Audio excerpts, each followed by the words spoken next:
চিঙ্কির hair cut.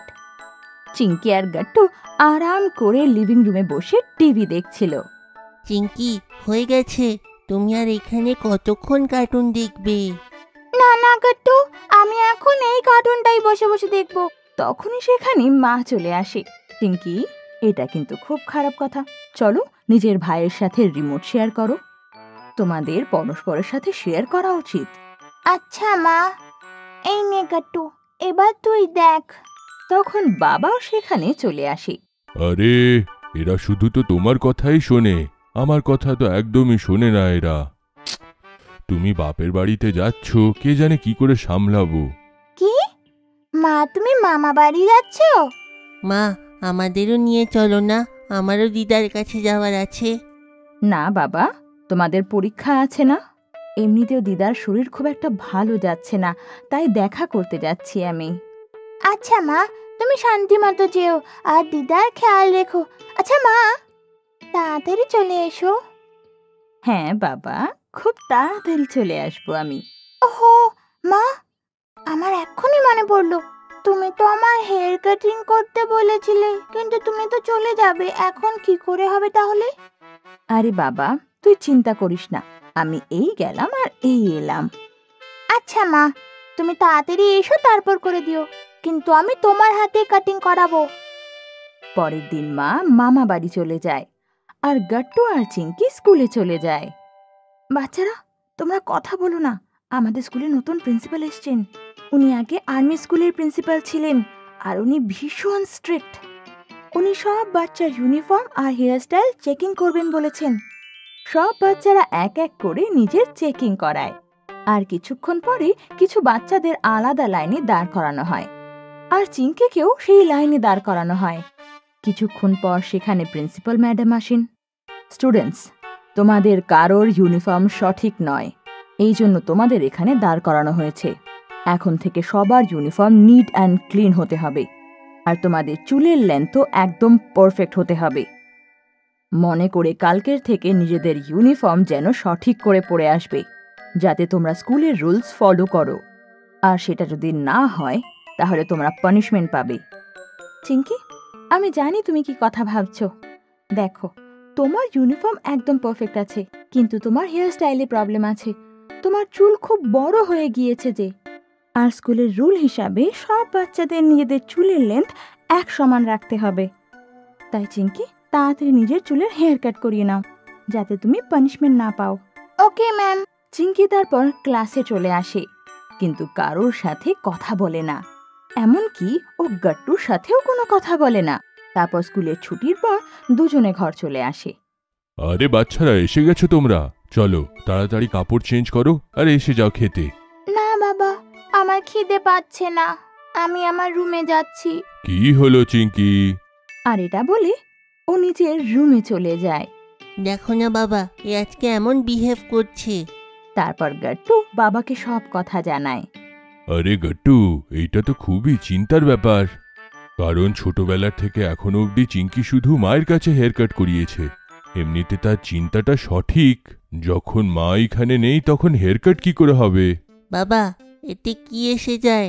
একটা বারের জন্য সে বাইরেও কাটিং করতে পারে। না গাট্টু, খুব আগের কথা। চিঙ্কি ছোটবেলাতে চুল কাটাতে গেছিল, কিন্তু ভুল করে সিজারটা চিঙ্কির কানে লেগে গেছিল, তাতে সে একটু আঘাত পেয়েছিল। সেই আঘাতটা তো খুব কম, কিন্তু চিঙ্কি যে ছোট বাচ্চা ছিল তখন, তো সে সেই কথাতে খুব ভয় পেয়ে গেছিল, আর তবে থেকে সে মায়ের কাছেই হেয়ার কাট করায়। ও, তো বাবা এখন কি করবে বলো না, এখন কি করব? চিঙ্কি নিজের রুমে বসে ভাবছিল যে ও কি এবার পানিশমেন্ট পাবে, কারণ ও তো নিজের মাকে ছাড়া কাউকে দিয়ে হেয়ার কাট করায় না। আর ভাবতে ভাবতে ও ঘুমিয়ে পড়ে। যখন ওর ঘুম ভাঙে, দেখে গাট্টু আর বাবা ওর সামনে রেডি হয়ে দাঁড়িয়ে আছে। চলো চিঙ্কি মা, রেডি হয়ে যাও। রেডি? কিন্তু কেন বাবা? কোথায় যাচ্ছি বাবা? আমরা হেয়ার কাট করাতে নিয়ে যাচ্ছি না চিঙ্কি। কি? আমি করাবো না হেয়ার কাট? আমি মাকে ছাড়া কাউকে দিয়ে হেয়ার কাট করাবো না। আরে না চিঙ্কি, আমি তোমার না, আমার আর গাট্টুর কাটিং করাবো। সত্যি? নয়তো কি, দেখো না আমাদের চুল কত বড় হয়েছে, তাই আমি আর বাবা কাটিং করতে যাচ্ছি। এসো, আমাদের সঙ্গে যাবে না? আচ্ছা চলো। আসলে এটা বাবা আর গাট্টুর প্ল্যান ছিল চিঙ্কির হেয়ার কাট করানোর জন্য। ওরা চিঙ্কিকে নিয়ে স্যালন পৌঁছে যায়, আর স্যালনের ভেতর থেকে একটা আন্টি বেরিয়ে আসে আর চিঙ্কিকে ভালোবেসে বলে, আচ্ছা তুমি তাহলে চিঙ্কি, তুমি তো বেশ মিষ্টি দেখতে, আর তোমার চুল কি সুন্দর। শুধু একটু ছোট্ট কিউট ধরনের হেয়ার কাট দরকার এর। বাবা, আমি মাকে দিয়ে ছাড়া কাউকে দিয়ে হেয়ার কাট করাবো না। চিঙ্কি মা, এখন এটা ছেড়ে দাও। যদি তুমি হেয়ার কাট করাওনি তাহলে তুমি পানিশমেন্টও ঠিক পাবে। চিঙ্কি সোনা, চলো আমার সাথে ভেতরে এসো। তোমার যদি একটুখানি ভয় লাগে আমি তোমার হেয়ার কাট করব না তাহলে, আই প্রমিস। আর যদি তুমি তোমার ভয়ের সাথে লড়াই না করো তাহলে সবসময় তোমার মনের ভেতর সেই ভয়টা থেকেই যাবে। এটা শুনে চিঙ্কির মনে সাহস এসে যায়। চিঙ্কি সোনা, আসো, এতে বসে পড়ো। এবার তোমার চোখটা বন্ধ করে নাও, আর দেখবে কিছুক্ষণের মধ্যে তোমার হেয়ার কাট হয়ে যাবে, আর তুমি জানতেও পারবে না। আচ্ছা আন্টি, আমি নিজের চোখ বন্ধ করে রাখবো। আচ্ছা বলো তাহলে, আমি নাকি শুনলাম তুমি আর গাট্টু মিলে একদিন স্যান্ডউইচ বানিয়েছিলে? হ্যাঁ আন্টি, আমাদের স্কুলে শেখানো হয়েছিল। খুব দারুণ টেস্টি ছিল আর খুব হেলদিও। আচ্ছা, হেলদি কি করে? আরে আন্টি, ওর মধ্যে চিজ ছিল না তো, আর অনেক ভেজিটেবলস ছিল, এই জন্যই তো ওটা একটা হেলদি স্যান্ডউইচ ছিল। ও, এবার বুঝলাম। চিঙ্কি তো খুব বুদ্ধিমতী। আন্টি আস্তে আস্তে চিঙ্কির সাথে কথা বলতে লাগে, আর 5 মিনিটের মধ্যেই চিঙ্কির হেয়ার কাট একদম তৈরি হয়ে যায়। চিঙ্কি সোনা, এবার তোমার চোখ খুলতে পারো। কি সত্যি? আমার কি হেয়ার কাট এত তাড়াতাড়ি হয়ে গেল? আমি তো বুঝতেই পারলাম না, আর তাড়াতাড়ি হয়ে গেল। আর নয় তো কি, আমি বলেছিলাম না তোমাকে একদম ভয় পেতে হবে না। আরে চিঙ্কি, দেখো কত তাড়াতাড়ি তোমার হেয়ার কাট হয়ে গেল, আর তোমার ভয়টাও চলে গেল, তাই না? হ্যাঁ বাবা, আর আমার ভয়ও একদম চলে গেছে। আরে বা, এ তো খুবই ভালো কথা। তাহলে এই কথাতে আমরা আইসক্রিম পার্টি করি। আর দুজনে ওরা বাইরে গিয়ে আইসক্রিম খেতে লাগে। চিঙ্কির নিউ হেল। গাট্টু চিঙ্কি নিজের ক্লাসের সব ক্লাসমেটদের জন্য সোসাইটি গার্ডেনে একটা গেট টুগেদার রাখে। সবাই আসে আর একসাথে সবাই খেলছিল, কিন্তু তখনই সেখানে চিঙ্কির বন্ধু শ্রেয়া আসে। আর শ্রেয়া যেই সেখানে আসে সব বাচ্চারা ওকে দেখতে লাগে, কারণ শ্রেয়া হিলস পরেছিল। ওয়াও শ্রেয়া, আজকে তো তুমি আমাদের সবার থেকে কত লম্বা লাগছো। ঠিক বলেছিস, কারণ আমি আজকে এই হিলস পরে আছি যে, আমার মা আমার জন্য এটা নিয়ে এসেছে যে। বাকি বাচ্চাদের সাথে সাথে চিঙ্কিও খুব মন দিয়ে শ্রেয়ার হিলস দেখছিল। তো শ্রেয়াকে বলে, ওয়াও শ্রেয়া, এই হিলসে তোকে কি দারুণ লাগছে। আচ্ছা, এই হিলস পরে চলতে কি খুব কষ্ট হয়? না রে চিঙ্কি, এটা বাচ্চাদের পরার জন্য নয়, কিন্তু আমার তো পরার অভ্যেস আছে, তাই আমি এটা পরে সহজেই চলতে পারি। ও তাই, ঠিক আছে। হ্যাঁ, আর নয় তো কি। আচ্ছা এবার আসি আমি, হ্যাঁ, মায়ের সাথে একটা পার্টিতে যাব এই হিলস পরেই। আর এটা বলে শ্রেয়া সেখান থেকে চলে যায়, আর চিঙ্কি তো যেন ওকে দেখতেই থেকে যায়। ওদিকে গাট্টু যখন দেখে চিঙ্কি নিজের মনে হারিয়ে গেছে আর মন দিয়ে শ্রেয়ার যাওয়া দেখছে, তখন ওর কাছে এসে ও বলে, আরে চিঙ্কি, কি হলো? তুমি এখানে দাঁড়িয়ে কেন? কি দেখছো তুমি? চলো না খেলবো। না, আমি আর খেলবো না, আমি ঘরে যাব। আরে চিঙ্কি, দাঁড়াও তো। চিঙ্কি গাট্টুর একটা কথাও না শুনে দৌড়ে ঘরে চলে আসে, আর শিগগিরই মায়ের ঘরে চলে যায়। মায়ের রুমে একটা বড় আয়না ছিল। চিঙ্কি গিয়ে তার সামনেই দাঁড়িয়ে পড়ে। আমি যদি হিলস পরি তাহলে এত লম্বা হয়ে যাব। হ্যাঁ, এত লম্বা।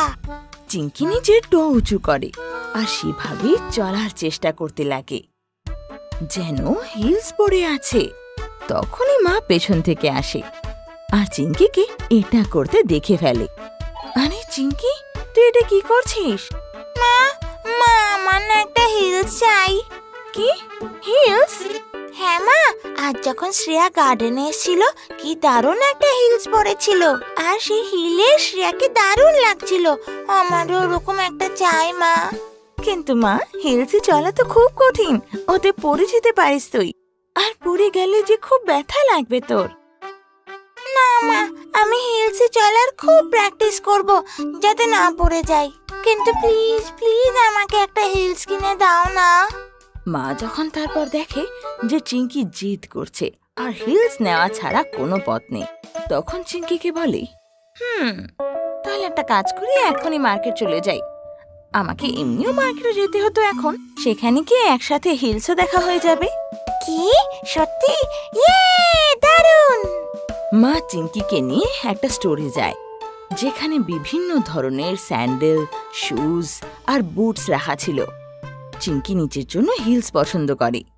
ওয়াও মা, এখানে হিলসের তো কত ভ্যারাইটি আছে। আমার সবকটা হিলসই কি দারুণ লাগছে। হ্যাঁ রে বাবা, হ্যাঁ। যা, এবার তাড়াতাড়ি একটা হিলস চুজ করে নে, ওটা পরে তুই ভালো করে চলতে শিখবি। আর তারপর যখন তুই বড় হবি, আমি অনেকগুলো হিলস কিনে দেব। ওকে মা, এটা তো খুব দারুণ হবে। চিঙ্কি দোকানে রাখা সব হিলস মন দিয়ে দেখতে লাগে, আর তখনই একটা হিলস ওর খুব পছন্দ হয়। মা মা, আমি এই হিলসটা নেব, এই লালটা। দেখো না কি দারুণ দেখতে।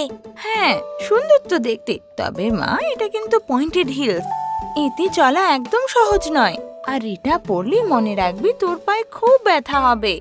কিন্তু চিঙ্কি সেই জুতো নেওয়ার জন্যই খুব জেদ করতে লাগে, তাই শেষমেশ মাকে সেই হিলস চিঙ্কিকে কিনেই দিতে হয়। চিঙ্কি জুতো কিনে যেই নিজের ঘরে যায়, অমনি সেই জুতো পরে নেয় আর চলা ট্রাই করতে লাগে। ওয়াও চিঙ্কি, আমার মনে হয় খুব শিগগিরই তুমি হিলসে চলা শিখে যাবে। হ্যাঁ কাট্টু, দেখ আমি কি ভালোভাবে চলছি না। মা তো এমনি এমনি ভয় পাচ্ছিল। কিন্তু তখনই হঠাৎ চিঙ্কির পা মুড়ে যায়, আরো পড়ে যায়। আরে চিঙ্কি সাবধানে। আমার কি ব্যথা করছে। আওয়াজ শুনে মাও সেখানে চলে আসে আর চিঙ্কিকে বলে, আরে তোকে বলেছিলাম না এতে ব্যথা লাগবে, যা এখন এটা খুলে রেখে দে, না হলে আবার ব্যথা খাবি। না না মা, আমার কিছু হয়নি, আমি তো শুধু এমনি পড়ে গেছি। আর এত সহজে হেরে যাব না আমি। আমি এই হিলসে চলতে শিখবই, তাও আজকেই, তাতে যা হয়ে যাক। তারপর আর কি, চিঙ্কি অনেকক্ষণ সেই হিলসে চলার চেষ্টা করে, আর শেষমেশ ও শিখেও যায়। কিন্তু শেষমেশ ও হাঁপিয়ে গিয়ে বসে পড়ে, আর গাট্টু চিঙ্কিকে এভাবে দেখে জিজ্ঞেস করে, এখন কি হলো চিঙ্কি, তুমি খুশি নও কেন? গাট্টু, আমার পায়ে খুব ব্যথা করছে, কি যে করি। মা বোধহয় ঠিক বলছিল। মা কিচেন থেকে চিঙ্কির সব কথা শুনে নেয়। মা তখনই চিঙ্কির কাছে আসে আর ওকে বলে, চিঙ্কি, তোকে তো আমি আগেই বলেছিলাম যে এইসব হিলস ডেলি পরা যায় না, এগুলো শুধু মাঝে মাঝে পরার জন্য। সরি মা। চিঙ্কি, তুই তো মার্কেটে হিলস নেওয়ার জন্য জেদ করেছিলি। যখন আমি বলেছিলাম যে তোর ব্যাড্রিজ হিল দরকার, তখনও আমার কথা শুনিসনি। এই জন্যই বলে যে সব সময় নিজের বড়দের কথা শোনা উচিত। আর দেখলি, শেষমেশ কিন্তু আমার কথাই ঠিক হলো। চিঙ্কি বুঝতে পারে যে ও ভুল করেছে, তাই ও কিচ্ছু বলে না মাকে আর। মা, আমি কিন্তু তোকে একদম বকছি না, আমি তোকে বোঝাচ্ছি। আর হ্যাঁ, আমরা কিন্তু কালকেই যাচ্ছি, এই পয়েন্টেড হিলসের বদলে ব্যাড্রিজ হিল নিয়ে আসবো, ওকে? ঠিক আছে মা। মা, ওই দুটোতে কি ডিফারেন্স হয়? বাবা, আসলে দুটোই সমান, কিন্তু ব্যাড্রিজ হিলে চিঙ্কির পায়ে এক ফোঁটা ব্যথা হবে না, আর ওটা পরে ও আরামে চলতে পারবে। ঠিক আছে মা, আমরা গিয়ে তাহলে কালকে ওটাই নেব। নেক্সট ডে মা আর চিঙ্কি দোকানে গিয়ে চিঙ্কির জন্য ব্যাড্রিজ হিল নিয়ে নেয়। আর এইবার এই হিলসে চলার জন্য চিঙ্কির পায়ে ব্যথাও হয় না।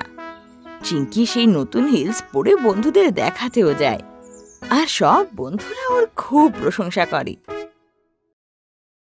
আপনাদের যদি আমাদের ভিডিও ভালো লেগে থাকে তো আমাদের ভিডিওকে লাইক করুন, কমেন্ট করুন আর সাবস্ক্রাইব করুন।